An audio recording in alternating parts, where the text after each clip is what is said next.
예, 반겨주셔서 정말 감사합니다.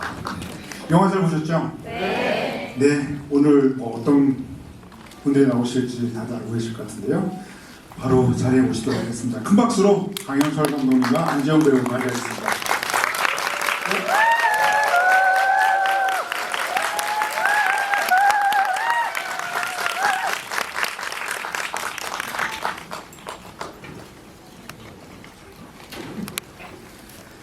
네, 강영철 감독님과 안재홍 아저씨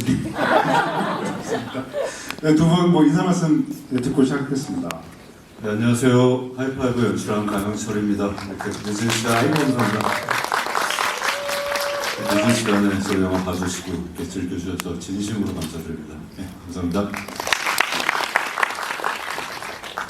네, 안녕하세요. 하이파이브에서 장풍 쏘는 지성 역할의 배우 안재홍입니다. 반갑습니다. 제가 장풍을 많이 쐈더니 입 주변에 트러블이 나서 지금 반창고를 피치 못하게 붙였습니다. 네, 얼른 가라앉히고 보겠습니다. 네. 저는 이제 일단 두 분의 그 인연에 대한 얘기를 좀 시작하면 어떨까 싶은데요. 그러니까 저는 이제 이번에 이제 두 분이 그 이 작품에서 정말 왜 이제야 만났을까라는 생각이 들 정도로 너무 인상적인 그 연기와 연출을 본 것 같은데, 그 인터뷰에서 이제 그 이미 얘기를 하셨어요. 그 안재홍 배우님이 예전에 이제 미장센 단편영화제에서 그 2011년이었나요? 그때 그 단편 그 김한결 감독님, 지금 파일럿 그 아주 그 가상 보통이라네 연출한 김한결 감독의 단편이죠. 술술이라고 하는 작품이 그 희극지왕 부분에서 이제 상을 타면서 그때 심사위원이었던 강영철 감독님과 첫 인연이 맺어진 걸로 알고 있는데요. 좀 그들이 어떤 시간을 보내셨는지 좀 궁금합니다. 어떤 인연이 맺어졌는지. 네, 만나서 술 먹었습니다. 아, 근데 저희가 작품에서 처음 만난 거 아니에요. 저랑 안재홍 배우랑 사실 세 번째 작품이에요. 오정세가 저랑 세 번 했다고 페르소나라고 하고 다니는데 사실 안재홍도 만만치 않은 페르소나입니다. 처음에 이제 그 아시다시피 그런 인연으로 만나게 됐고, 이렇게 코드가 잘 맞아서 서로 사석에서도 많이 보고 그랬고요. 그 이후에 제가 어쩌다 단편 영화를 한번 찍을 기회가 있어서 찍게 됐는데, 그때 안재홍 배우가 이제 대학교도 졸업하고 그때는 이제 독립영화 쪽에서 많이 활동을 할 때였고, 그때 같이 출연했던 배우가 지금 배우란 배우, 그리고 여러분 아시는 그 걸캅스를 만들었던 정다운 감독이 배우로도 활동을 했거든요. 근데 그 친구들이 다 이제 안재홍 배우와 건대 동기들이에요.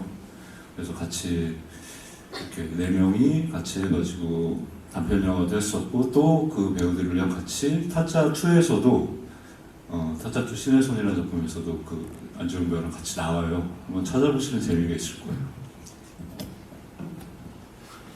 그래서 그날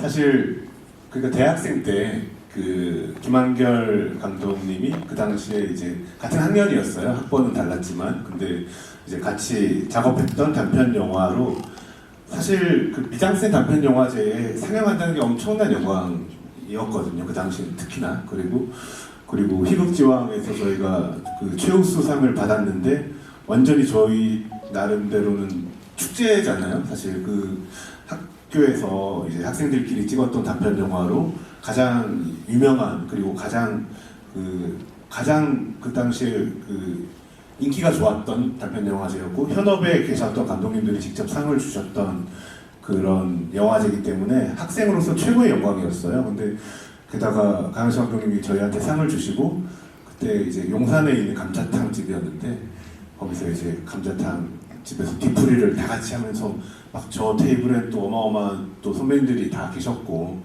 했고, 이제 하다가 저희가 이제 건대를 나왔다고 하니까 감독님이 같이 이제 그러면 그 감자탕 집에서 1차가 끝났을 때 같이 건대로 가자 해서 그날 밤에 다 같이 우리끼리 양꼬치 집에 갔어요. 건대 양꼬치 거리에 가서 아침이 밝을 때까지 정말 같이 감독님이 맛있는 것도 사주시고 재밌는 얘기하고 놀았던 기억이 있어요. 그때 제가 마침 집이 성수동이어가지고 가는 길이 적적해서 갔다 왔는데, 그렇게 새벽까지 있을 줄이야. 제가 샀다니 꼭 해서 다행이네요. 아니, 그래서 그걸 좀 더 여쭤보고 싶은데, 그러니까 그 술술이라고 작품은 그때 저도 이제 영화제에서 이제 봤던 기억이 나는데요. 지금 정확하게 다 기억은 안 나지만 아마 그 본인 이름 그대로 이렇게 출연을 하셨고, 그러니까 어떤 술자리에서 벌어지는 일을 그렸는데, 그 재홍이라고 하는 인물이 가지고 있는 어떤 비밀을 그 유람이라고 하는 그 역시 이름 그대로 출연한 배우란 배우가 뭐 폭로라고 할까요? 그 뭐 폭로를 하면서 벌어진 뭐 그런 일들을 그렸던, 그때 무슨 뭐 발기부전 뭐 이런 뭐 정확하게는 기억이 안 나지만 그런 이제 뭔가 서로의 비밀들이 그렇죠. 술자리에서 이제 너한테만 말했던 것도 얘가 이 친구한테 말했고 뭐 그랬던 이제 한 장소에서 벌어지는 그런 대화 위주의 그렇죠, 그렇죠. 그런 단편 영화였습니다. 네. 그래서 그때도 이제 저도 이제 그 안재홍이라고 하는 배우를 처음 보고 되게 어떤 그 톤앤매너라 그럴까 어떤 대사의 어떤 리듬 이런 것들 너무 좋아서 되게 눈에 들어왔던 기억이 나는데요. 그때 이제 보셨던 강용철 감독님께서도 뭔가 이제 이 친구하고는 좀 언젠가 계속 이렇게 이어질 것 같다는 그런 느낌이 드셨는지도 좀 궁금하네요. 또 미래는 모르는 거니까 뭐 그렇게까지 확정할 수는 없었고요.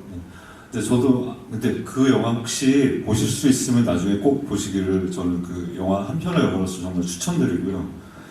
제가 그 뭐 이렇게 그때 그 당시 같이 심사했던 민규동 감독님이랑 같이 그 영화에 저 손을 아주 번쩍 들어줬는데 너무 재밌었어요. 그 리듬감하며 근데 저는 이제 안배우와 같이 이렇게 오랜 세월 같이 옆에서 늘 이렇게 지나왔기 때문에 사석에서도 늘 자주 보니까 그렇긴 한데 저도 그 영화를 본 지는 꽤 됐지만은 그때의 안재홍과 지금의 안재홍을 비교해 봤을 때 비교가 이렇게 의미가 있나 싶지만은 배우가 발전했다라기보다 제 어렴풋한 기억에 그때 안재홍도 지금과 비슷했어요. 제가 느끼기에 지금 되게 너무 재밌게 연기 너무 어마무시하게 잘하잖아요. 제가 저 학생은 왜 저렇게 연기를 말도 안 되게 뭐 연기를 하는 거야 안 하는 거야 싶을 정도로 말도 안 되게 잘했어요. 저 진짜 저희가 예전에 그 송강호 선배님이 영화에 첫 출연하셨을 때 되게 충격적이었잖아요. 뭐 거의 좀 약간 그런 비슷한 느낌을 받을 정도로 그리고 그 안에 있던 그 김한경 감독의 연출 방식도 그랬지만은 그 영화 자체도 그랬고 그 정도로 굉장히 놀라운 영화였습니다. 놀라운 배우들이었고요. 여기 이제 계신 분들은 아까 들었으니까 그 오정세 선배님과 지금 타이 기록을 갖고 있다고 들었는데 감독님의 다음 작품에 누가 또 생존할지 여기 계신 분들만 여기 관전 포인트로 한번 저희끼리 욕심을 내보겠습니다. 그래서 이제 감독님께서 금방 말씀하셨지만 그 안재홍 배우가 정말 어마무시하게 연기를 잘한다. 뭐 이건 뭐 누구나 다 공감할 만한 그런 내용이라고 생각이 드는데 그런 생각을 갖고 있으면서도 저는 하이파이브를 보면 뭔가 안재홍 배우의 되게 뭔가 좀 새로운 모습이나 연기를 봤다 이런 생각이 들어요. 그래서 역시나 이게 오랜 이런 인연이 있고 그러다 보니까 말하자면 그 안재홍 사용 설명서 이런 거를 너무 잘 알고 계신 게 아닌가라는 생각이 들었거든요. 뭐 예를 들면 이번에 저 굉장히 따로 여쭤보고 싶었던 그 장면들이 그런 거였어요. 가령 그 완서에게 이제 손이 잡혀서 완전히 움직이지 못하는 상태에서 거의 뭐 판토마임 하듯이 막 이렇게 막 하는 그런 모습이라던가 그리고 많은 분들이 이제 하이파이브를 보고 명장면으로 꼽는 그 이제 리코더 부는 이런 두 장면은 어떻게 나오게 된 걸까라는 생각이 들어서 정말 그 두 분께 좀 특별히 따로 여쭤보고 싶었습니다. 제가 먼저 말씀드리면 제가 이제 그러니까 아까 감독님 말씀하신 것처럼 이게 이제 그 단편 영화에도 불러주셨고 타짜토에도 불러주셨는데 그 외의 시간에도 그냥 정말 틈틈이 연락 주셔서 맛있는 거 사주시고 그랬었어요. 근데 그 하이파이브 대본을 정식으로 제안을 주시기 전에 그때도 이제 뭐하니 해서 이제 시간이 괜찮다고 해서 이제 감독님 만나서 또 맥주를 마시다가 이렇게 이런 하이파이브를 이제 준비하신다는 얘기를 이제 넌지시 해주셨어요. 그리고 이런 캐릭터가 있는데 너가 하면 재밌을 것 같아라고 이제 귀뜸을 해주셨죠. 근데 그때부터 이제 머리를 길렀죠. 머리를 기르고 그러면 바람이 잘 보이려면 머리카락을 기르면 좀 효과적이겠다. 나름대로 이제 생각을 했어요. 왜냐하면 그거를 미리 이제 그럼 제가 머리를 기르겠습니다 하면 또 부담을 드리면은 또 이제 불발될 수 있으니 혼자 조용히 머리를 기르고 그리고 이제 이제 감독님께서 시나리오를 주셨을 때 이제 재호가 너한테 이 제안을 할 수 있어서 너무 좋아라는 얘기를 해주셨는데 저 개인적으로는 그게 정말 좀 뭉클했던 순간이었어요. 너무 생생하게 기억나는데 사실 그 말이 굉장히 많은 의미를 담고 있잖아요. 이렇게 이 큰 스케일의 작품에 그 중요 인물 중에 한 명으로서 너한테 같이 이제 제안 손을 내민 것 자체가 이제 사실 저한테 어마어마한 영광인데 그래서 너무 개인적으로는 좀 잊지 못할 순간이었습니다. 거기도 기억이 나요. 다 거기는 마포에 있는 어느 스페인 요리를 간단하게 파는 그런 맥주집이었습니다. 그런 순간들이 다 좀 기억에 남을 정도로 감독님이랑 인연은 굉장히 깊고 또 그리고 또 그래서 이제 계속 저라는 친구가 이제 겪는 모든 순간들을 다 보셨잖아요, 감독님은. 그래서 특히나 이제 이 지성의 캐릭터를 더 입체적으로 이렇게 만들어 주셨다는 생각을 합니다. 네. 예, 머리를 그렇죠. 머리는 조용히 자라는 몸이죠. 시끄럽게 자라지 않죠. 누나 때문에. 근데 오늘은 머리를 맥주 한잔 집에서 하는데 같이 저희 집에서 한잔 하는데 머리를 길어서 왔더라고요. 그래서 이거 좋다. 자르지 말자. 근데 그게 작전이었다는 걸 이제 이번에 알게 됐고요.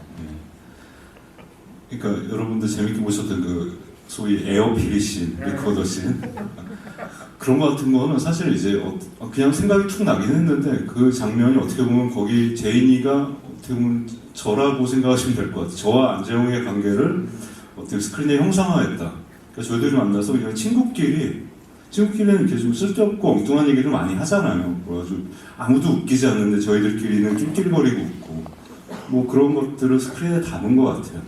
그게 이제 이걸 보면 남을 웃길 거야라서 하는 게 아니고 우리끼리 즐거운 거. 그러니까 즉 첫 번째 관객인 관객과 나의 친구가 즐겁냐 안 즐겁냐. 그게 일종의 영화 만드는 진정성이라고 생각을 하는데 그런 데서 나왔던 장면이고 무엇보다 이제 안재홍 배우와 저는 개인적인 관계와 또 이 안재홍 배우가 가지고 있는 일상성의 매력 그런 것들을 이제 극대화시키기 위해서 저희가 이제 했던 게 남을 웃기려고 하지 말고 그냥 일상성을 가지고 하자. 우리는 이 대본에는 엉뚱함과 뭐랄까 어차피 우리 이 안재홍이 한 명의 영화가 아니고 거기는 라미란 씨의 어떤 엉뚱함과 김영 선배 엉뚱함과 뭐 다 사람들의 같이 부딪히면은 우당탕탕함이 있으니 모든 배우에게 공통적으로 했던 얘기이기도 하지만은 우리는 누구 웃기려고 하지 말고 우리 각자에 집중하고 외려 더 심각했을 때도 재밌을 것 같다. 이런 얘기도 했죠. 그러면 사실 이번 작품을 하시면서 그래도 굉장히 오랫동안 알아온 사람이긴 하지만 이번 작품을 하면서 뭔가 이 안재홍이라고 하는 배우 혹은 친구에게서 새롭게 알게 된 게 있다. 이런 게 혹시 있으실까요? 일단은 현장에서 거울을 좀 많이 보더라고요. 우리 재홍이 이뻐지려고 하는구나. 그래서 이제 다음에는 주로 멜로 킹이 될 수 있겠다. 잘하면. 저도 좀 많이 기대하고 있습니다. 우리 안재홍이 멜로였을 때 많은 성원 부탁드리겠습니다. 또 갑자기 멜로라고 얘기를 하셔서 생각나는 게 있는데 제가 멜로가 체질 그 캐릭터를 연기할 때 가장 많이 참고했던 사람이 강영재 감독님이었어요. 왜냐면 제가 다른 데서도 언급한 적이 있었던 것 같은데 왜냐면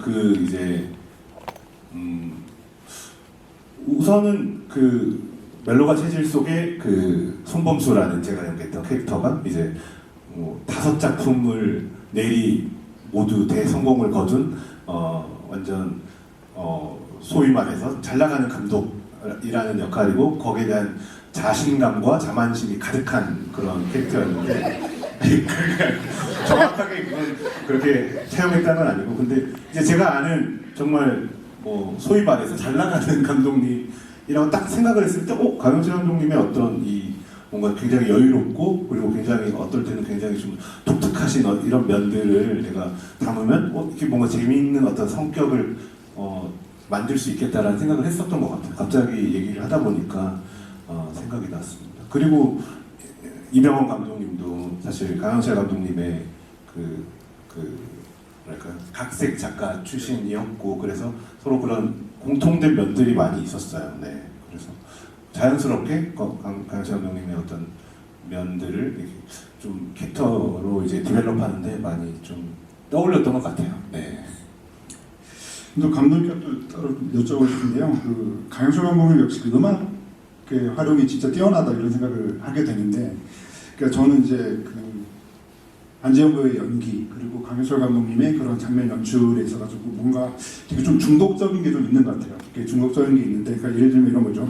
안재영 배우의 어떤 그 대사 연기나 이런 것들을 보면은 왠지 좀 다시 돌려서 좀 보고 싶은 막 이런 느낌을 주는 것처럼, 그 감독님의 작품에서도 뭔가 음악을 활용한 장면들은 그냥 뭐 생각날 때 좀 다시 보기도 하고 좀 그렇게 될 정도로 그 음악을 잘 활용을 하시는데, 그게 이번 작품에서는 리게슬리의 음악하고 너무 잘 맞았던 것 같아요. 그러니까 이게 네버거나 기비오 같은 경우에 이게 해외에서는 엄청 난리가 난 그 릭 롤링이라고 하는 밈으로 엄청 유명하잖아요. 그래서 무슨 어떤 링크지 이러면서 링크를 클릭했더니 네버거나 기비오도 나오고, 뭐 어떤 친구한테 뭐 메일을 보내면서 이거 한번 봐봐라고, 그러니까 이거 무슨 서류인데 뭐 봐봐 해서 클릭하면 또 그게 나오고, 이게 말하자면 그때는 밈이라고 하는 단어 자체를 쓰지도 않았는데, 이 87년에 만들어진 이 노래가 거의 2007년에 와가지고 새로운 그 사람들하고 되게 만난 거예요. 그래서 나중에는 이게 엄청나게 유행을 타면서 가령 뭐 메이저리그 야구 경기장이나 슈퍼볼 경기장이나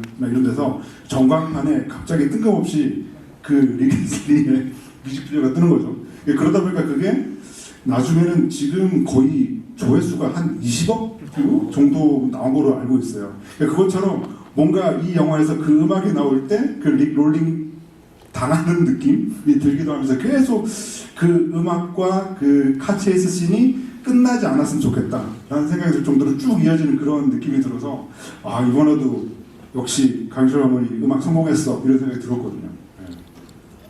저도 그게 사실 제가 예전에 그 써니에서 그 시위 대신에 터치 바이 터치 조이에 그걸 썼을 때 그게 대학교 때 구상한 장면이었거든요. 그러니까 그 음악의 가사와 어떤 카운트에 맞춰가지고 어떤 사람들이 이렇게 싸우는 장면이 되게 재밌겠다. 그런데 이제 세월이 지나서 감독들 기회를 얻어서 그때 쓰게 된 거였고요. 이 리게슬리의 곡도 아주 예전에 생각했던 거였어요. 그러니까 엉뚱하게 소동이 벌어지는 장면에서 갑자기 TV가 빡 켜지면서 리게슬리가 등장하고 그 환경을 그 음악에 메꾼다. 그러면서 전혀 상반되는 음악과 상반되는 상황이 붙는다. 이것도 아주 예전에 생각하고 하이파이브에 어울리겠다 해가지고 그거를 이렇게 대본에다 써놓고 이제 콘티를 짜고 해가지고 이제 촬영이 들어가려고 했는데 릭 롤링이라는 게 존재한다는 걸 그때 알았어요. 근데 실제로 그런 게 있더라고요. 나중에 알게 됐는데 근데 안다고 그래가지고 안 쓸 일은 없었으니까 외려 그냥 나하고 세상 사람들 생각하는 게 다 비슷하더나 그렇게 하면서 쓰게 됐는데, 또 마침 지금 봐주신 분들이 그런 재미로 즐겁게 봐주시는 것 같아서 좋았습니다. 그리고 이제 그 매 영화에서 뭐 한 곡 이상이잖아요. 언제나 뭐 두세 곡 이상 그런 정말 적재 들어가는 음악의 사용이 눈에 띄는데, 가령 뭐 스윙키즈 같은 경우는 이제 모던 러브 그 장면도 되게 유명하지만 그 정수라의 환희가 쓰이는 장면도 굉장히 인상적인 것처럼, 이번 영화에서도 그 리게슬리의 음악 외에 또 약간 뭔가 이번에 좀 한번 넣고 싶다 이렇게 좀 작정하셨던 장면이나 곡이 있다면 뭐가 있을까요? 넣고 싶었으나 못 넣는 곡? 그렇죠. 그런 경우도 굉장히 많죠. 넣고 싶었으나 못 넣는 곡도 존재하고요. 근데 그거야 마음 아픈 일이니까 그거는 이제 저 세상을 보내기로 하고. 이번에 들으신 곡 중에서 그 아이엠원이라고 스매싱 펌킨스 곡, 제가 어렸을 때 되게 좋아했던 곡인데, 그게 이제 제가 알기로는 그 스매싱 펌킨스 1집에 있었던 제일 첫 번째 곡이었는데, 그 의외로 안 유명해서 모르시는 분들이 많더라고요. 근데 저는 같이 락 음악 즐겨 듣던 친구들 사이에서도 제가 그걸 되게 좋아해서 약간 유별나는 취급을 받았었는데, 이렇게 영화를 통해 소개하게 돼서 너무 즐거웠었고요. 완서와 또 그 정서적으로 좀 잘 붙는다고 생각이 많이 들어서 되게 좋았고, 마지막에 그 위아 패밀리는 사실 이 저희 영화의 작업이 길어지면서 어쩌면은 그걸 못할 뻔도 했었어요. 그게 뭐 저희 영화 산업이란 게 그 어떻게 보면 자금과의 싸움이잖아요. 그래서 근데 우여곡절 끝에 근데 겨우 사주가 되고 저희 정말 훌륭하신 투자자분께서 이제 지켜주셔가지고 여러분들께 이렇게 내놓을 수 있게 돼서 저는 개인적으로 그 위아 패밀리가 저희 영화를 마무리도 잘 시켜주고, 저희 무대 인사 다니다 보면 이제 종영 무대 인사 다니다 보면 그 곡이 꼭 나오거든요. 그래서 들을 때마다 이제 그 생각이 나고 참 얼마나 다행인지 모르겠어요. 그리고 저는 이 작품이 그 되게 좀 주제적인 측면에서도 되게 와닿고 되게 좋은 것 같아요. 그러니까 예를 들면은 이제 겉으로는 슈퍼히어로 영화인데 그 이제 지성 캐릭터도 워낙 잘 보여주고 있지만 뭔가 여기 있는 사람들은 자기가 이제 뜻하지 않게 어떤 능력을 가지게 됐다는 걸 알게 됐는데 그걸 어떻게 써먹을지 모르잖아요. 말하자면 내가 가진 어떤 초능력의 쓰임새를 모르는 사람들인데 어떤 일들을 겪으면서 이렇게 힘을 합쳐가지고 그 쓰임새를 찾아가는 그런 모습들이 뭔가 이 영화 속에 어린 사람도 있고 나이 든 사람도 있는데 하나같이 이제 그런 과정을 거치면서 성장해 나간다라고 하는 점에서 그 슈퍼히어로 성장영화라고 해야 되나? 라는 생각이 들 정도로 저는 그게 그 주제나 이런 것들이 너무 와닿더라고요. 그래서 이런 점들도 뭔가 그 두 분이 좀 크게 좀 교감하셨던 부분이 아닐까 싶은데 어떠시나요? 저는 그런 부분이 담는 그 감독님만의 화법이랄까요? 그런 화술이 너무 좋았어요. 그러니까 그 영화를 보면은 이제 뭔가 이렇게 들어오잖아요, 뭔가가. 근데 그거를 이제 굉장히 정중하게 어떤 태도로 이렇게 이 이야기는 이러이러한 이야기가 될 것이고 이래서 이렇게 끝납니다라는 게 아니라 정말 그냥 정신없이 그냥 재밌게 그냥 정말 즐길 거리를 온갖 즐길 걸 다 던져주고 끝나니까 근데 내가 봤던 게 약간 그냥 단순히 재밌고 신나는 이야기를 넘어서 뭔가 이 마음속으로 뭔가가 들어옴을 느꼈거든요. 근데 그거는 사실은 저는 촬영할 때는 잘 몰랐어요. 그러니까 이 이야기가, 이 영화가 이런 메시지를 함축하고 있고 내포한다는 건 사실 만드는 사람도 그 등장인물도 모르는데 이제 그걸 영화를 보고 나면은 그 이야기가 이런 이야기였고 이게 담고 있는 메시지가 이 인물 자체였다라는 거를 이제 그 영화를 보고 나니까 느끼게 되는 것 같아요. 네.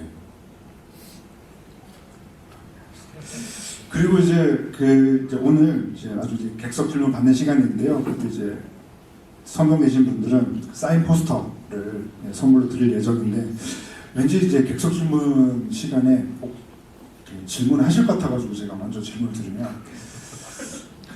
갑자기 왜냐면 이제 이 기자들과 인터뷰에서는 절대 그건 인공호흡신이다라고 말씀을 하셨는데 키스 장면 있잖아요.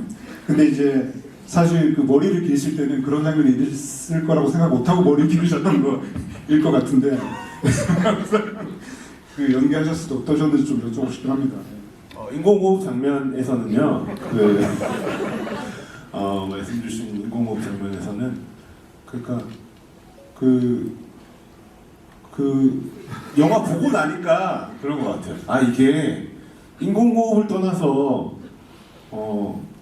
담고 있는 그 감정이 이제 뭔가 이 인물도 생경함을 표현하는 그런 장면이라는 생각이 들었습니다. 그러니까 간절히 살려야겠다라는 어떤 사명감으로 뭔가가 딱 전환되는 장면이 아니라 내가 가진 능력을 누군가에게 처음으로 나눠준 그런 순간이라는 생각으로 임했습니다. 네.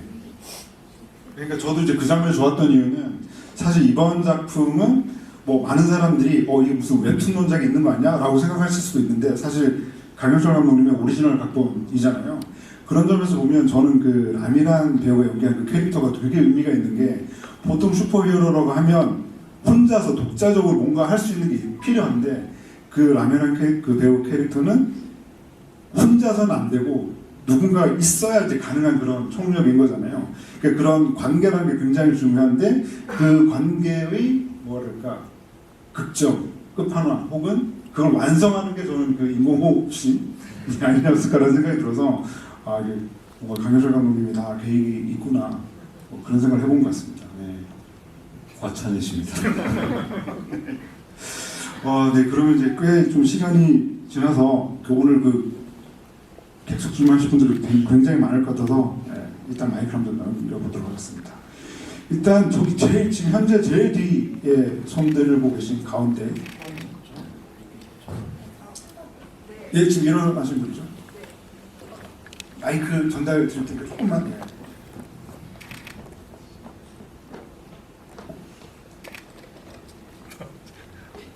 박지성 전님 보면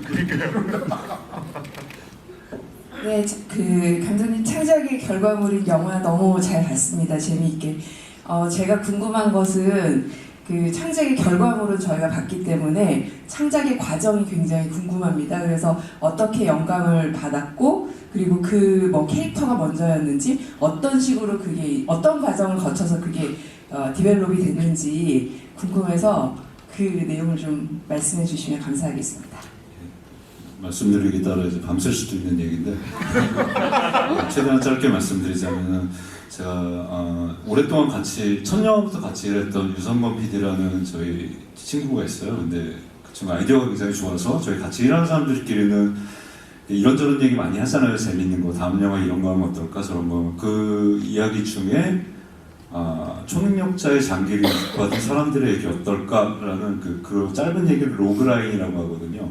재밌겠다 싶어서 이제 저는 그 다음 영화를 이제 스윙키즈를 찍게 됐고 그리고 나서 이제 그 다음에 그 얘기가 또 이제 몇 년 후에 나와가지고 그러면 이번에 한번 글로 써볼까 해서 하게 된 게 이 영화가 이렇게 결론적으로 된 거고요. 그 과정에서 처음에 그 로그라인을 붙잡고 그러면 시작을 어떻게 할까? 그러면은 가급적이면 이제 외국에 뭐 저희 그동안 마블 영화도 많이 봤잖아요. 뭐 한국에서는 근데 그렇게 큰 자본의 영화를 찍기는 힘들고 그리고 제가 뭐 별로 그쪽보다는 보셨던 이런 유의 영화를 좋아하기도 하고요. 그리고 이제 그 친구가 원한자에게 제가 물어봤을 때 어떤 이미지가 생각이 나냐고 물었더니 한 소녀가 언덕길을 막 총력을 얻어서 멋있게 뛰어가는 그 그림 저도 동의한다. 소녀가 어떤 나레이터로서 그 이야기의 줄거리를 가져가는 주체로서 그럼 되게 개성이 있겠다. 그럼 주변 인물들은 어떨까? 그래서 한두 명씩 생각이 나기 시작하고 그리고 제가 글을 쓰는 방식은 이렇게 기승전결을 딱 다 정해놓고 쓴다기보다 백지에 한 명씩 인물들이 등장해서 자기들이 이야기를 만들어내더라고요. 그래야 이게 전통적인 작법 방식은 아닌데 저는 그렇게 써야 좀 더 사실적이고 인물이 살아있고 그리고 현실적인 이야기가 늘 발생을 한다고 생각이 들어서 그런 식으로 하다 보니 오늘날 이런 영화가 나오게 됐습니다. 네, 또 다음 질문은 그 박지성 유니폼 들고 계신 분께 기회를 드리겠습니다. 네, 유니폼 들어주세요. 지금 찾지를 못하고 있어서. 네. 너무 감사합니다. 네, 제 기사를 봤는데 박지성 선수가 이 영화를 보면 좋겠다고 하셔가지고 대신 유니폼이라도 가져왔고요. 네, 저는 이제 안재홍 배우님 사실 2014년 그 족보왕 때부터 너무 좋아해서 정말 그 말을 꼭 한마디 해보고 싶다. 10년 동안 기다렸고 이제 하고 싶은 말이 하나 있고 질문이 하나 있고요. 안재홍이라는 배우가 있어 너무 행복해서 너무 감사하다. 네. 공감해 주셔서 진심입니다. 네, 제가 사실 이렇게 남자를 좋아해줄 줄 몰랐는데 제가 남자가 아니고 군대를 다 다녔지만 남자 좋아해본 적이 처음이었어요. 그래서 질문은 도대체 이렇게 본인의 매력이 뭔지 뭐라고 생각하시나요? 남자를 좋아하게 어떻게 만드는지 매력은 도대체 뭘까? 진짜 너무 궁금했어요. 너무 궁금했고 꼭 듣고 싶었고요. 진짜 너무 감사합니다. 앞으로도 응원하겠습니다. 감사합니다. 정말 감사합니다. 저는 이번에 SNL 보면서 느꼈던 것 같아요. TMI도. 네. 우선 재밌었던 게 아까 그 주성철 편집장님이랑 얘기를 잠깐 나누다가 2013년도였나요? 부산국제영화제에서 처음으로 족구왕이 공개될 때 진행을 봐주셨다고 하시더라고요. 그래서 그것도 참 재밌었고 또 언제부터 저를 그러면 그, 정말 너무 감사하고 너무 영광인 것 같아요. 그 SNL 미팅을 했을 때 그 작가님들이 물어보시긴 하셨어요. 재용 씨는 남자 팬이 많으세요? 여자 팬이 많으세요? 이렇게 물어보셔서 저도 그런 질문을 그때 처음 받아봤던 것 같고 그래서 저는 골고루 맞습니다 라고 얘기를 했는데 오늘 이렇게 정말 진심으로 이렇게 너무 감사합니다. 그리고 뭐라고 말을 잊지 못하겠네요, 진짜. 그리고 또 의미가 다른 건 또 인공호흡 장면이 있는 저희 하이파이브에서 이렇게 또 진심을 받다 보니 더없이 기쁜 순간인 것 같습니다. 앞으로 더 정말 지금 해주신 말씀을 잘 간직하고 더 다양한 역할을 더 잘 해나가겠습니다. 감사합니다. 장현철 중간 되게 힘들어하시던데 감독님께서 매력 한번 찾아주시죠. 아유, 아니 뭐 괜찮습니다. 배우의 매력은 그런 거 아닐까요? 그러니까 그 배우로서의 매력 또 그 인간으로서의 매력이 이렇게 같다는 거. 그러니까 우리가 스크린에서 저 배우를 봤을 때 저 높은 무대 위에 있지 않고 같은 눈높이에 있는 우리 주변에 있는 사람이 우리의 이야기를 해준다. 내 친구 같고 동생 같고 오빠 같고 뭐 형 같고 뭐 이렇게 남동생 같고 뭐 이런 느낌이 우리의 삶을 이야기해준다 스크린에서. 그걸 되게 진정성 있게 그리고 즐겁게 늘 그래서 우리가 안재홍 배우를 사랑하는 것 같습니다. 네. 아까 그래서 말씀하셨던 거 제가 조금 더 부연하자면요. 작년에 이제 안재홍 배우가 그 부산국제영화제 개막사를 보셨잖아요. 그때 개막사를 보고 얘기를 하시면서 내가 이제 부산영화제 10년 전에 그 족구왕이라고 하는 영화로 그러니까 사람도 잘 모르는 그런 영화로 와서 뭐 이렇게 처음 이렇게 뭐 그런 무대에 사용을 했던 적이 있다라고 하시면서 부산영화제와 인연을 얘기하셨는데 그때 바로 그 족구왕이라고 하는 영화가 부산영화제에서 첫 상영했을 때 제가 그때 모더레이터를 했었는데요. 그때 제가 기억에 남는 게 뭐냐면은 이게 뭔가 하이파이브의 지성 느낌도 나는 건데 뭐냐면 그때 이제 그 족구왕과 관련된 사람들이 많이 온 거죠. 그러니까 근데 영화제에서는 뭐 감독, 주연 배우 정도만 뭐 숙소나 뭐 이런 것 저런 걸 이제 제공이 되다 보니까 사실 그 영화로 온 사람들이 초청되지 않았는데 자기 사비로 이렇게 영화제에 온 거잖아요. 그래서 그때 이제 그 안재홍 배우가 저한테 와서 지금 이제 그 족구왕의 그 다른 배우들이 왔는데 같이 무대에 서도 되냐?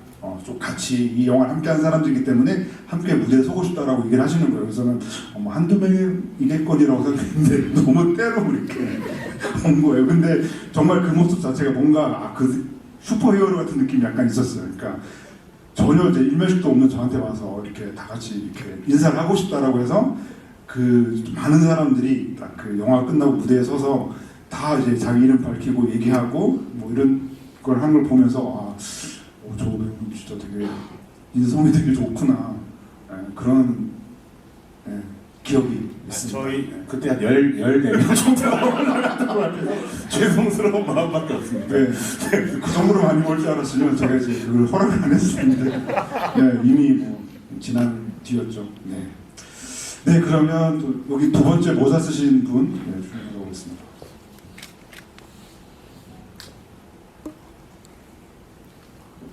감사합니다. 진짜 드리고 싶은 말 제가 오늘 별로 몸이 안 좋아서 회사 일도 있고 해서 기분이 정말 안 좋았거든요. 근데 정말 영화 러닝타임 동안 아무 생각 없이 웃기만 해서 너무 감사했어요.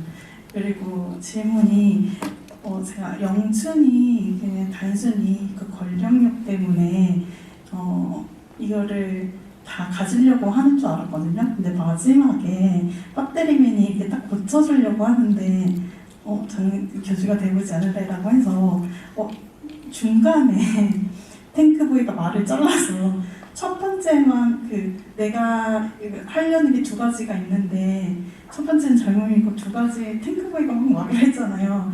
그래서 그 두 번째가 지금 마지막에 영춘이 하는 말과 의미가 있을까라는 생각을 했거든요. 그래서 그거에 대해서 좀 궁금합니다. 그 대사가 두 번째는 영생이었어요. 영원히 사는 거. 그 교주는 영생 영춘 그러잖아요. 그 교주가 이제 자기가 사이비 교주로서 그러니까 자기는 몸이 젊어지고 올 것이고 뭐 영원히 살 것이다라는 어떤 교리를 퍼뜨리고 있는데 그거를 믿는 사람들을 속이고 그렇게 부를 쌓았는데 그럴 리가 없잖아요. 세상에 그런 건 없잖아요. 근데 막상 이제 몸이 늙어가지고 죽을 때가 되니까 불안하고 자기가 그동안 신을 팔아먹으면서 장사를 했는데 진짜로 신이 있으면 어떡하나 그런 불안감에 하루하루를 살아왔던 사람인데 진짜로 이 초능력을 얻게 되면서 그리고 나머지를 다 모으면 영원히 살 수 있다는 비밀을 알게 되면서 이제 자기 평생 소원이 그게 있었는데 하는데 이제 지성이한테 말이 끊겼고요. 하필이면. 그리고 마지막에 이제 손을 대고 그때는 약선의 힘을 빨아들일 수 있을까라는 마지막에 그 탐욕 그것마저 안 된다는 거 다시 당연히 안 되는 설정이 있었죠. 영화상에서. 그러니까 그러면은 네가 교수를 하고 나를 뭐 살려줘 그래도 어떻게 살았는지 그 조금 살아남으려는 그 마지막 탐욕을 좀 보여주고 싶어서 그런 장면을 하게 됐습니다. 네, 또 다음 질문 받겠습니다. 저기 까만색 마스크 쓰신 분인가요? 예, 그 지금 드리는 포스터가 마지막 포스터입니다. 좀 이런 질문해도 되는지 모르겠는데 많은 분들이 원하실 것 같거든요. 차기작을. 근데 차기작을 만드실 생각이 있는지 그리고 차기작을 만들게 되면은 제일 큰 고민거리나 숙제가 한 배우의 부재일 거라고 생각을 하는데 그거에 대해서 어떻게 해결나갈 건지 그런 거 물어보고 싶습니다. 개봉한 지 얼마 안 돼가지고요. 아직 차기작을 진짜 이거 죄송한데 차기작을 논하기 너무 이른 것 같아요 지금. 예전에 이제 처음에 기획할 때는 뭐 이렇게 아이디어가 많잖아요. 이게 또 뭐 여러 가지 해보고 싶고 그래서 뭐 차기작 이렇게 2편이니 3편이니 뭐 이렇게 뭐 프리퀄이니 막 어떻게 보면 좋을까 큰 세계관을 만들어서 거기서 압축해서 시작하는 방식.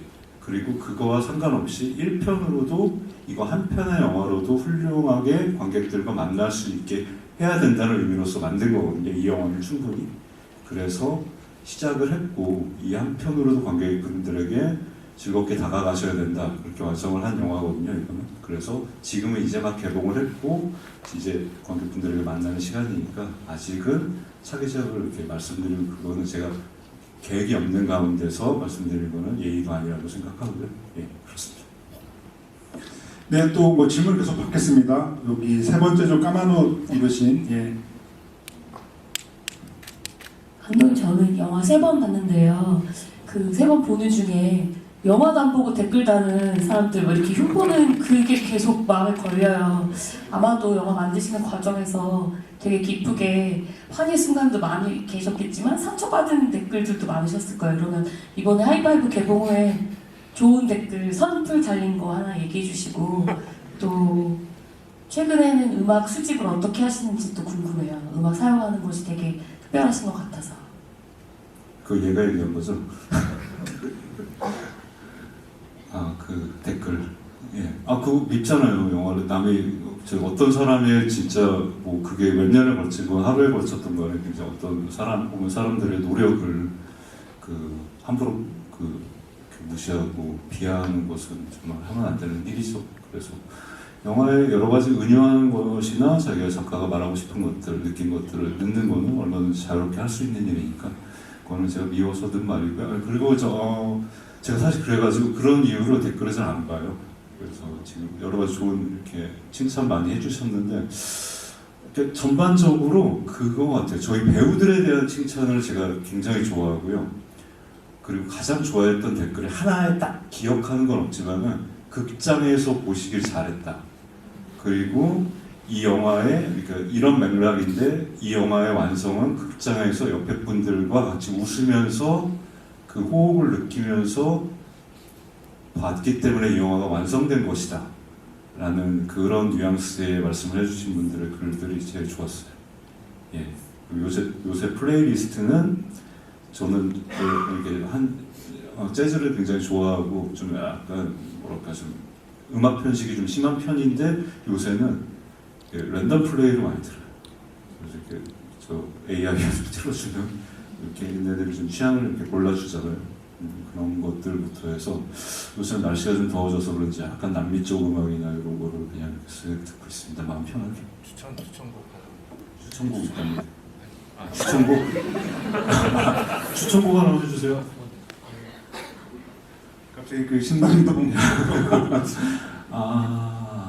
요새 죄송해요. 지금 제목이 생각이 안 나. 제목 뭐 이렇게 단어가 잘 생각이 안 날 나이라서 제가 이렇게 생각이 나면 뭐 인스타나 이런 데 한번 올리겠습니다. 그 배우 얘기가 나와서 말인데요. 특히 저는 그 이재현 배우의 호흡이 너무 절묘해서 그 이재현 배우에 대해서 어떻게 보셨는지 좀 궁금합니다.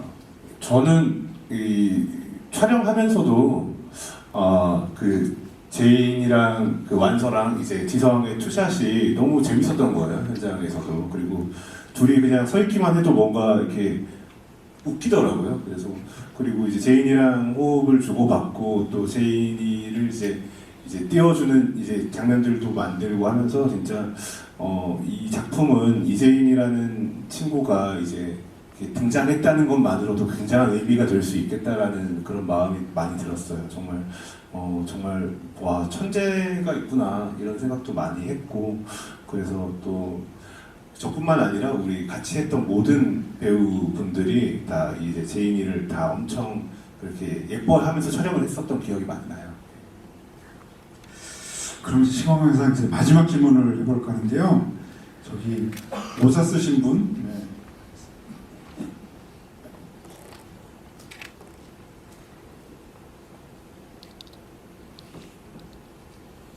안녕하세요. 저 너무 재밌는 영화 잘 봤고 또 만들어주셔서 감사드리고요. 저는 감독님께 질문 하나, 안재홍 배우님께 질문 하나 있는데, 저는 사실 크레딧이 올라가면서 마지막 영화 딱 끝나는 순간 가장 먼저 들었던 생각이 장기를 기증했던 그 초능력자는 어떤 사람이었을까라는 생각이 들었는데, 사실 영화에는 그거에 대한 얘기가 언급되지 않잖아요. 그래서 혹시 감독님께서 각본 쓰시면서 따로 이 기증자에 대해서 상상하셨던 러프하게라도 그런 부분들이 있었는지 그런 스토리도 궁금하고요. 그리고 사실 제가 안재홍 배우님 너무 팬인데 멜로가 찾을 때부터 너무 팬이었어요. 그래서 제가 좋아하는 게 이제 그 안재홍 배우님의 좀 다른 상대 배우와의 티키타카가 굉장히 맛깔스럽게 살아나는 그런 연기를 너무너무 좋아하는데, 그런 부분에서 뒤에서 다른 배우분들과 좀 이렇게 계획적으로 호흡을 미리 맞추시는지, 혹은 약간 그런 부분을 위해서 어떤 노력이나 비하인드가 있으신지 궁금합니다. 예, 그 기원자, 그 힘의 기원자의 설정은, 이제 설정을 말씀드리자면 고대로부터 어떤 힘이 있었고요. 그 중간에 동굴 장면이 나오잖아요. 그 동굴에 각인되어 있었던 어떤 힘이 있었고, 그 완전체가 사람에게 이식이 되고, 원시 시대부터 있었다. 그 힘의 기원에 대해서 아무도 모른다는 미스터리가 있었고요. 그게 어떤 자에게 가면은 그 신으로서 인식이 되기도 하고, 어떤 악한 자에게 가면 악마로서 인식이 되기도 하고, 그게 너무 위험한 나머지 이제 6개로 쪼개져서 대륙으로 흩어져 있기도 하고, 어떤 이유로 또 오랜 세월을 지나면서 합쳐지기도 하고, 그래서 우리가 그 신화로서만 기록되었던, 예를 들어서 제우스라든지 그리스 로마 신화, 이집트 신화, 북유럽 신화에서 토르라든지 그런 것들이 다 실제로 존재했던 인물들이었다, 문신을 가졌다, 이런 이야기일 수도 있고요. 그래서 그 타이틀 시퀀스 보면 이렇게 잠깐 나오잖아요. 토르의 팔목에 문신이 있었고, 그리고 드라큘라도 메두사도 다 실존했던 그 문신의 주인이었다. 그래서 그게 세월이 오랫동안 흘러와서 한국까지 오게 되었는데, 그 기원자가 어떤 이유로 의식을 잃고 사망을 하게 되어 그게 오늘날 이 영화의 하이파이브 인물들에게 6개의 장기로 나눠지게 되었다. 뭐 그런 기원을 설정을 하게 됐습니다. 네, 저는 아까 먼저 엔딩 크레딧 얘기를 하셔서 생각이 나는데 저는 영화를 볼 때 저 개인적인 취향인데 저는 영화가 딱 끝나고 암전이 되는 순간을 제일 좋아해요. 저는 그래서 어떤 영화가 끝났을 때 바로 엔딩 크레딧이 뜨기도 하고 잠깐의 암전이 이루어지는 경우도 있는데 저는 그 순간에 뭔가가 올 때 가장 그 영화를 사랑하게 되더라고요. 저는 개인적으로. 근데 그 하이파이브는 제가 정말 딱 위아 패밀리의 전주가 나오면서 딱 암전이 되고 이제 타이틀이 뜰 때 오랜만에 그런 좀 뭐랄까요 흥분됨을 느꼈던 것 같아요. 그래서 그 순간이 너무 좋았고 그 시사회 때 극장에서 그 암전을 느꼈을 때 좀 짜릿했던 그런 순간이어서 말씀드리고 싶고요. 그리고 너무 다른 얘기를 했죠 지금. 그리고 이제 대사의 호흡 같은 거는 이제 사실 이 하이파이브에서는 저뿐만 아니라 거의 모든 배우들이 애드립이 없어요. 다 대본대로고 그리고 그 대사의 이제 리듬감이 이미 그 대본에서 다 갖춰져 있기 때문에 여기서 대사를 조금 내 입에 맞게 조금 편하게 바꾼다거나 혹은 애드립이 딱 한 호흡 정도라도 들어가면은 이게 리듬감이 오히려 방해를 받는 걸 느꼈어요. 촬영하면서도. 그래서 아마 모든 배우가 대본대로 촬영을 했는데 그 말씀하신 것처럼 티키타카가 이렇게 뭔가 이렇게 리듬감 있게 느껴졌던 거는 제가 느꼈을 때 강은찬 감독님 속의 그 대본 영화 속의 등장인물들이 구사하는 혹은 표현하는 코미디가 다 달라요. 그래서 저는 그 리듬감이 오는 거라고 생각해요. 같은 코미디를 모든 배우가 혹은 모든 등장인물들이 캐릭터가 하면은 오히려 그런 호흡이 안 나왔을 텐데 누구는 정박으로 얘기하는 코미디를 구사하고 누구는 엇박으로 대사를 하니까 이제 그 대화가 딱 마찰되었을 때 뭔가 코미디가 생성이 되는 게 아닌가 하는 생각을 많이 해봤어요. 그래서 뭐 호프집 씬에서 이제 서로가 나를 세우면서 이제 뭐 대장은 무슨 뭐 군사 정권이야 하는 그런 대사들이 사실은 지금 생각하는 모두 대본대로였습니다. 네. 그래서 이제 그런 그 대사나 이런 것들 호흡이 너무 좋아서 그게 사실 알고 보면 애드립이 아니라 감독님 다 이미 이제 그 시나리오에서 써놓은 거라는 거를 이제 사람들 많이 좀 놀리기도 하죠. 그게 이제 어떻게 보면 동네 친구가 영화 배우라는 특징을 그 어떤 이렇게 그 장점을 이용해가지고 그러니까 여러분들 친구 중에도 영화 배우 계시면 이렇게 좋습니다. 저 진짜 마지막 질문 하나 받을 수 있을 것 같은데요. 아까 3번 보신 분보다 더 많이 보신 분 혹시 계시면 굉장히 정직하신 분들이군요. 누가 손 드셨네? 예. 저는 30일 개봉한 이후에 무대 인사 다 쫓아다니 아시죠? 지금 32회 좀 32회요? 예, 무대 인사를 거의 다 따라다녔고 그 안재훈 배우님이 첫 무대 인사 없을 때는 사람이 솔직히 말해서 관객이 별로 없었어요. 좀 여유가 있었는데 안재훈 배우님이 이제 두 번째 투샷 들어올 때부터 만성이 다 매진 다 되고 그래요. 그만큼 안재훈 배우님이 역할이 중요했다는 걸 다시 한번 강조해 드리고 싶고요. 다른 게 중요한 게 아니고 저 댓글을 잘 안 보는데 댓글 보다 보니까 CG 처리 문제가 언급이 됐어요. 21년도 이게 제작된 걸로 알고 있는데 그 이후에 요번에 이제 개봉하기 전에 이제 CG 작업을 했는지 감독님께 말씀 한번 여쭤보고 싶고요. 아까도 이야기했지 안재훈 배우님하고 유아인 배우가 티키타카 하는 모습은 진짜 아까 대본대로 했다는데 이제 대본이 아니고 좀 본인의 본성이 좀 드러나지 않았나 그런 생각이 드는데 그에 대한 의견도 다시 한번 듣고 싶습니다. 계속 무대에서 쫓아다니겠습니다. 너무 감사합니다. 너무 저희 작품 이렇게 아껴주셔서 너무 감사합니다. 무대 인사는 또 이제 이번 주금 열심히 또 풀 충전해서 또 가겠습니다. 그리고 그 말씀 주신 그런 장면들 혹은 뭐 제인이와 그러니까 완서와 첫 만남에서 심장이 세긴 세네 뭐 하면서 이제 병원 가봐야 될 것 같은데 이런 대사들은 정말 다 모두가 대본이었어요. 그래서 그러니까 그런 것 같아요. 보통 이 대본을 잘 살리고 싶다라는 마음이 더 많이 들었어요. 그러니까 이 장면에서 내가 어떤 조금 애드립이나 뭐 그런 말을 하면은 더 이 씬이 재밌게 살아날까가 아니라 이 대본을 어떻게 하면 더 잘 생생하게 구현해낼 수 있을까에 더 몰두했던 것 같습니다. 네, 감사합니다. 손 한 번 넘게 보여주셔서 감사합니다. 무대 인사 열심히 할 거고요. 예, 뭐 이제 그 컴퓨터 그래픽이라는 게 어렵죠. 그리고 저 영화도 굉장히 많이 쓰이고 했는데 그때 작업은 이렇게 진짜 뭐 짧게 말씀드리자면은 최선을 다해서 했어요.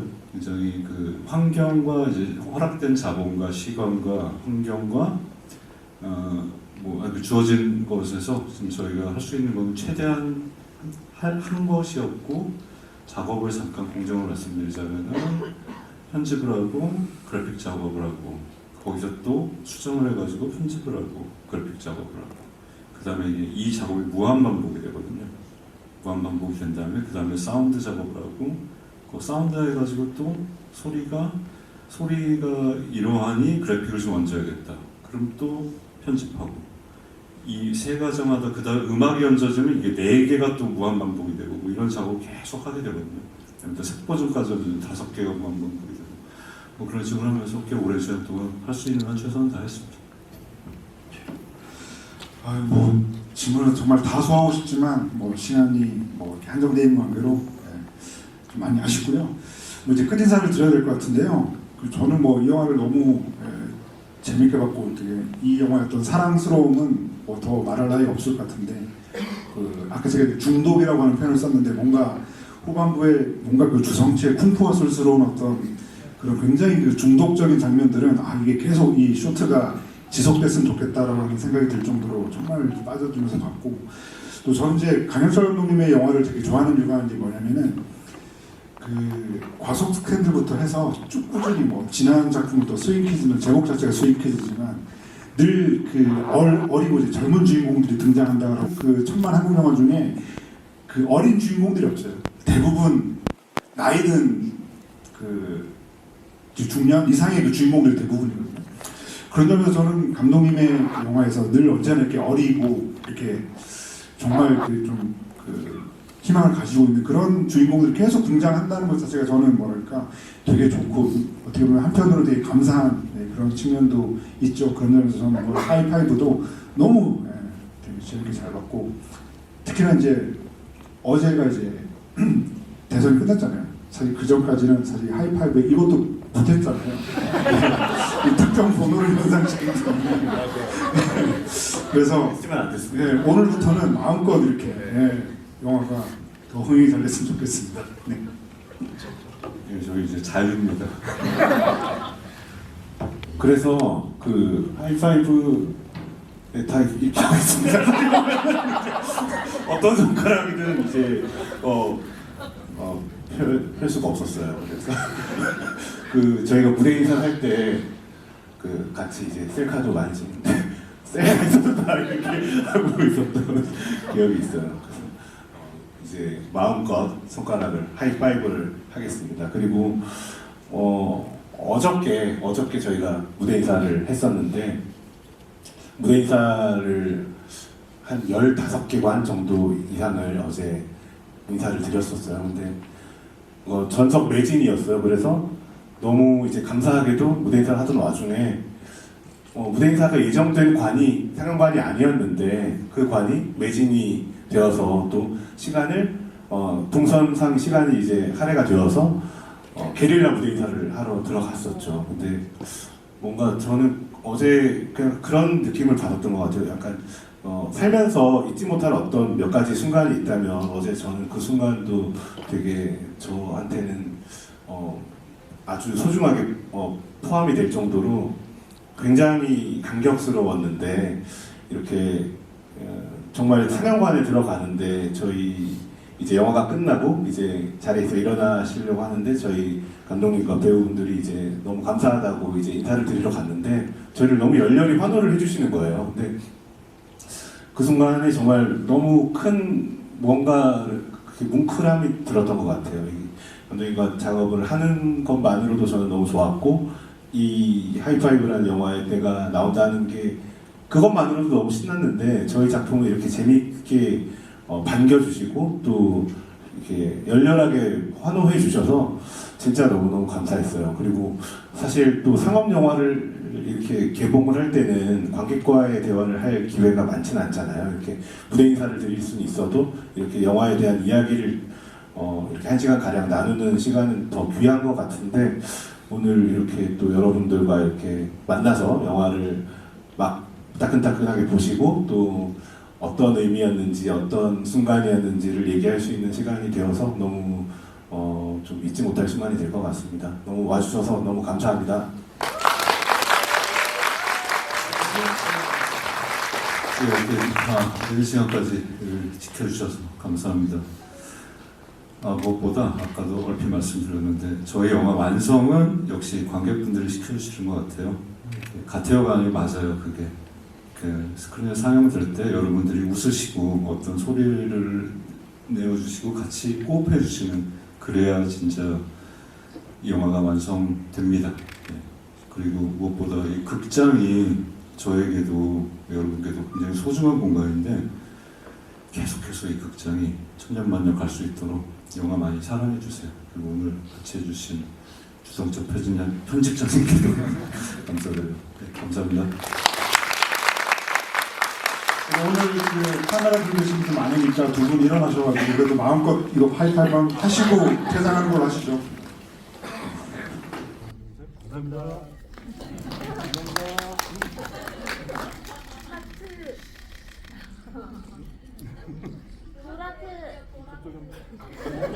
이쪽도 봐주세요.